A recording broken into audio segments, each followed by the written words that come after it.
Hola a todos, bienvenidos a nuestro canal. Es el lugar donde nos metemos en los callejones más oscuros de la historia para perseguir esos eventos que nos hacen decir ¡venga ya! ¿En serio hicieron eso? Tengo una pregunta para ustedes. Imaginen que son un rey. Tienen crisis económicas, conflictos religiosos y problemas enormes como la Armada Española esperando en la puerta. ¿Qué harían? Opción A, fortalecer el ejército. Opción B, hacer reformas económicas. Opción C, escribir un libro llamado Brujería y exorcismo para principiantes y mandar quemar a todas las ancianas del pueblo. Si su respuesta fue la C, felicidades. Ustedes son Jaime I, ese hombre extraño que se sentó en el trono de Inglaterra, pero que tenía la mente en Hogwarts. Nuestra historia comienza en 1603. La poderosa, la inigualable Dama de Hierro, Isabel I, ha muerto. El pueblo inglés está de luto, pero también tiene esperanza. Se preguntan, ¿quién será el siguiente? La expectativa es altísima. Es como la emoción de cuando van a anunciar al nuevo entrenador del Real Madrid. Y entonces, ¿quién sale a escena?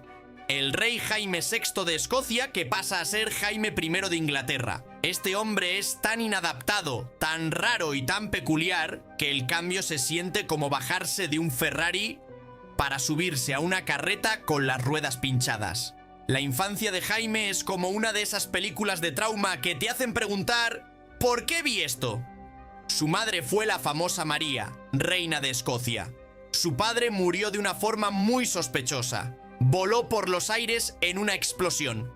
Jaime creció con el miedo constante de que lo iban a matar. Ese miedo se convirtió en una paranoia tal que el hombre le temía a su propia sombra. ¿Saben ese valor que tienen los toreros cuando se enfrentan al toro? Bueno, Jaime no tenía ni una gota de eso. Si Jaime viera un toro, no sacaría el capote rojo. Saldría corriendo a encerrarse en un monasterio. Pero, ¿saben cuál era la mayor obsesión de Jaime? Las brujas. Sí, esas de las caricaturas con escobas y calderos. Jaime hizo un viaje por mar para casarse con la princesa Ana de Dinamarca. De regreso, los atrapó una tormenta terrible. El barco estuvo a punto de hundirse.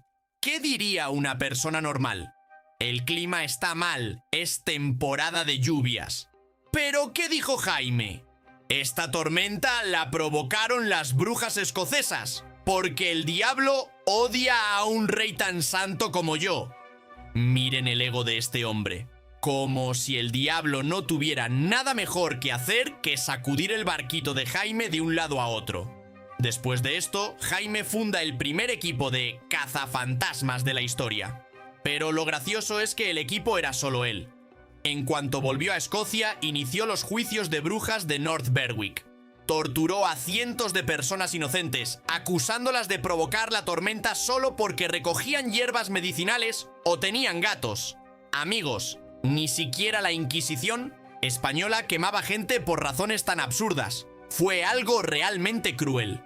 Jaime se creía un intelectual, pero en realidad actuaba como una vecina chismosa creyendo en todos los rumores del barrio. Imaginen a un hombre sentándose en el trono de Inglaterra, pero en lugar de un cetro real, tiene en la mano una varita para detectar brujas. Así es como empieza el reinado de Jaime I.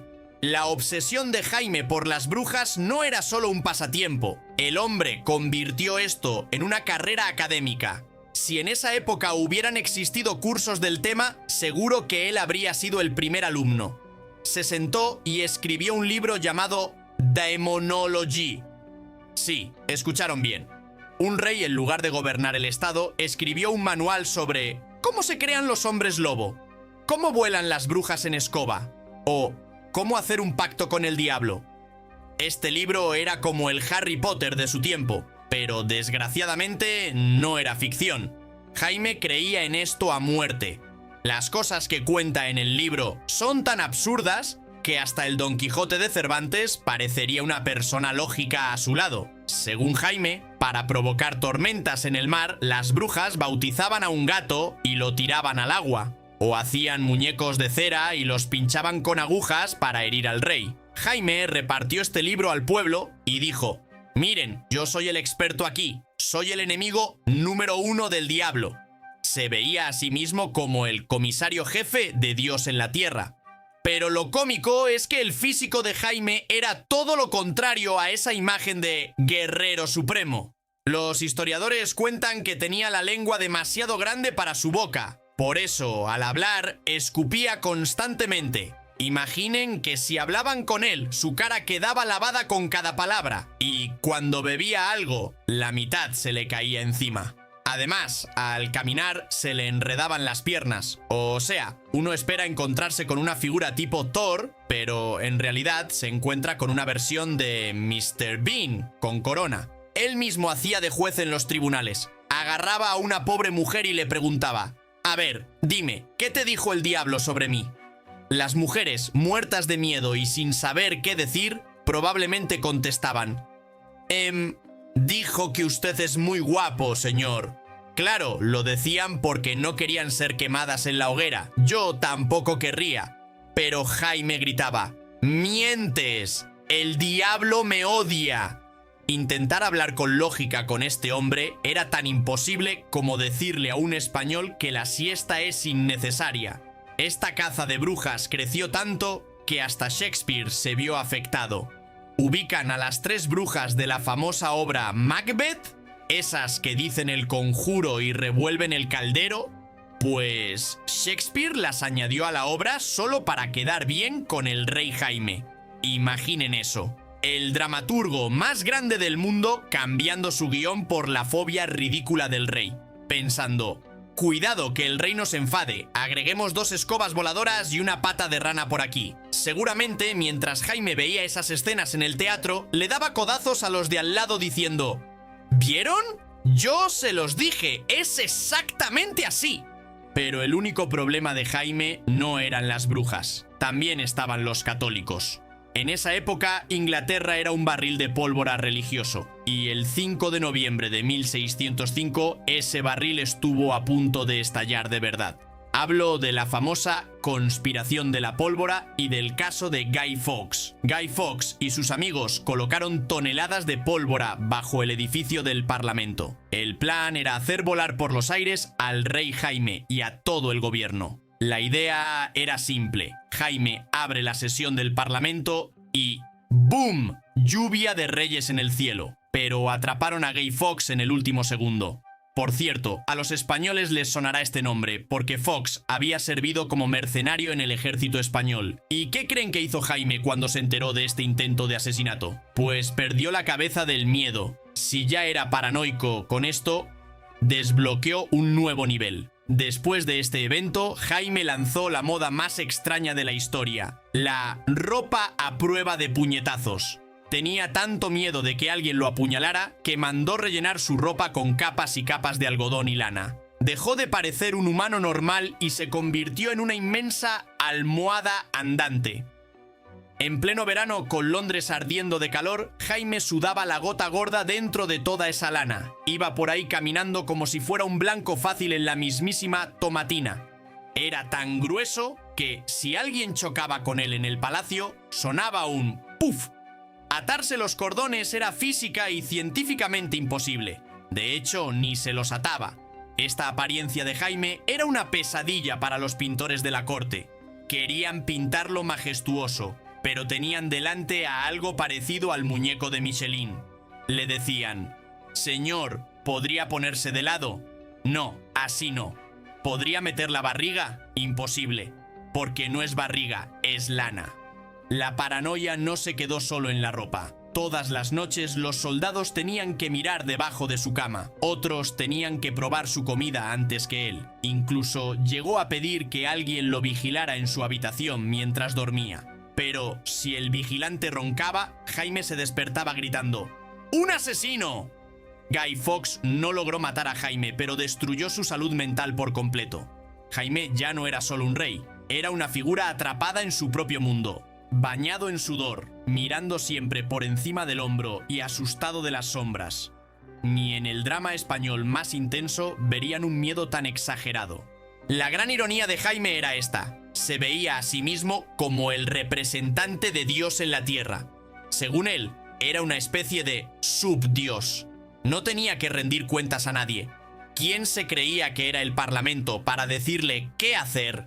Iba a la cámara y les soltaba discursos gritando: «Los reyes somos como Dios, no pueden cuestionar mi poder». Los diputados se miraban entre ellos pensando: ¿este hombre habla en serio o nos está tomando el pelo? Y es que tenían delante a un supuesto semidios que tenía peor higiene que un mozo de cuadra. Según los chismes históricos y los informes de los embajadores, Jaime odiaba bañarse. Ya sé que en esa época el baño no era muy popular, pero Jaime lo convirtió en un estilo de vida. Se dice que nunca se lavaba las manos, solo se limpiaba la punta de los dedos con servilletas húmedas. Presumía de tener la piel suave como el terciopelo, pero en realidad esa suavidad era pura mugre acumulada. Los embajadores que se le acercaban tenían que ponerse pañuelos perfumados en la nariz para no desmayarse del olor. Imagínenlo sentado en el trono diciendo: «Represento la divinidad», pero con un olor corporal que competía con el mercado de pescado de San Petersburgo. ¿Dónde quedó la elegancia, la limpieza y la clase de la corte española? Los embajadores del rey Felipe III de España escribían en sus informes de forma muy educada: «El rey de Inglaterra huele muy... ¿cómo decirlo? Muy natural». Jaime también era famoso por gastar dinero a lo tonto. Cuando llegó de Escocia y vio el tesoro inglés, se le iluminaron los ojos. Dijo: «¡Madre mía! ¿Cuánto dinero hay aquí?». Y empezó a gastar como si estuviera de fiesta en un club de Ibiza. Regalaba fortunas a sus favoritos guapos, como el duque de Buckingham. Cuando el Parlamento le decía: «Majestad, se nos acabó el dinero», Jaime respondía: «Yo soy el vicario de Dios y Dios proveerá». O sea, suban los impuestos. Su relación con el Parlamento era tan mala que una vez arrancó las actas de las sesiones con sus propias manos. Estaba en plan: «No me molesten o los despido a todos y si me apuran los quemo». Quería actuar como un dictador, pero era tan torpe, cobarde e inútil que nadie le tenía miedo de verdad. Solo sentían curiosidad por ver qué tontería haría después. En el escenario político, Jaime era como un turista intentando bailar flamenco, pero tropezándose todo el tiempo. Tenía la intención, pero cero talento. Toda fiesta tiene su final, y el del caótico reinado de Jaime no fue nada bonito. Pasó toda su vida aterrorizado, pensando: «Me van a matar, me van a envenenar, me harán vudú, voy a morir antes de tiempo». Pero irónicamente, no lo mató ni una bruja ni un asesino. Lo que lo mató fue su propio estilo de vida y la incompetencia de unos médicos que parecían sacados de una feria. A medida que envejecía, las enfermedades de Jaime parecían una enciclopedia médica. Gota, piedras en los riñones, artritis, se le cayeron los dientes. Ya no podía ni caminar. Lo tenían que cargar como si fuera una gelatina enorme dentro de su ropa a prueba de puñaladas. Pero el golpe final se lo dio la disentería. Así es, nuestro rey libraba sus batallas más grandes no en el trono real, sino en el inodoro o en la vacinica de su cama. ¿Y saben qué tratamiento le dieron los doctores? La maravillosa medicina de la época entró en acción. Dijeron: «Atémosle palomas muertas a los pies del rey. Eso absorberá el veneno». No es broma, le amarraron palomas cortadas a los pies. Imaginen la escena: Jaime retorciéndose de dolor de estómago y con pájaros muertos en los pies.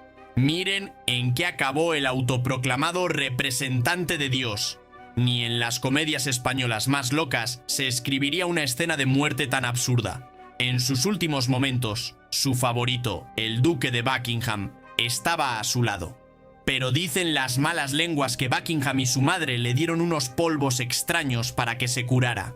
Antes de morir, Jaime deliraba gritando: «¡Me han envenenado!». Pero ya era demasiado tarde.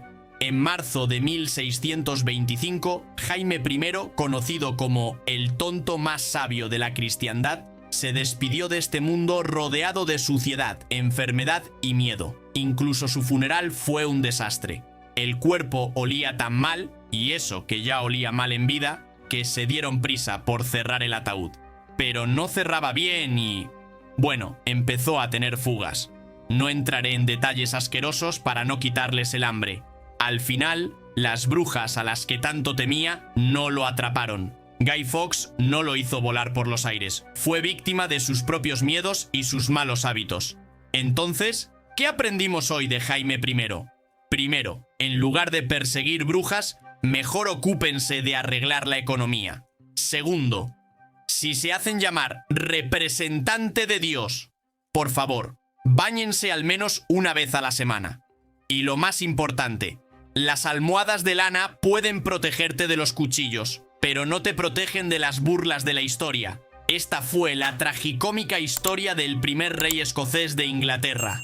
Un rey que prefería la pluma a la espada, el sombrero a la corona y que luchaba con insecticida en lugar de pólvora. Nos vemos en nuestro próximo fiasco histórico. No olviden darle like al video antes de que llegue la hora de la siesta. Adiós.